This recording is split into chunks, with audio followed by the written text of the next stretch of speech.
Happy Tuesday, chikahan mga kapuso! Ibang Charlie Fleming raw ang mapapanood ninyo sa upcoming GMA Prime series na The Master Cutter. Malasiga ang looks at may pagkarebelde ang role ni Charlie at malayong-malayo sa kanyang personality in real life. Makichika kay Nelson Canlas. Trading her high heels and pretty dresses for just shirts and shorts, si Charlie Fleming para sa kanyang karakter sa The Master Cutter. Gaganap si Charlie bilang isang batang baklaran, rebelde at malasiga sa inaabangang primetime series.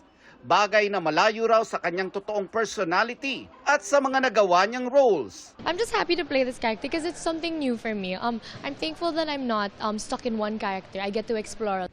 Inilabas na kagabi ang full trailer video ng primetime series. Meron akong kakilala, magaling maghanap mga nawawalang tao. Ang tawag sa kanya ay si Master Cutter. Iba't ibang mukha ng karakter ng bidang si Dingdong Dantes ang nakita sa serye.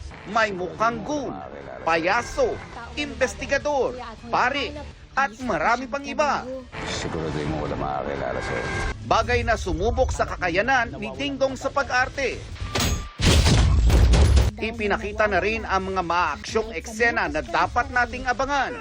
Anak ng sinulid. At hindi lang fans ang nag-aabang sa GMA Prime series.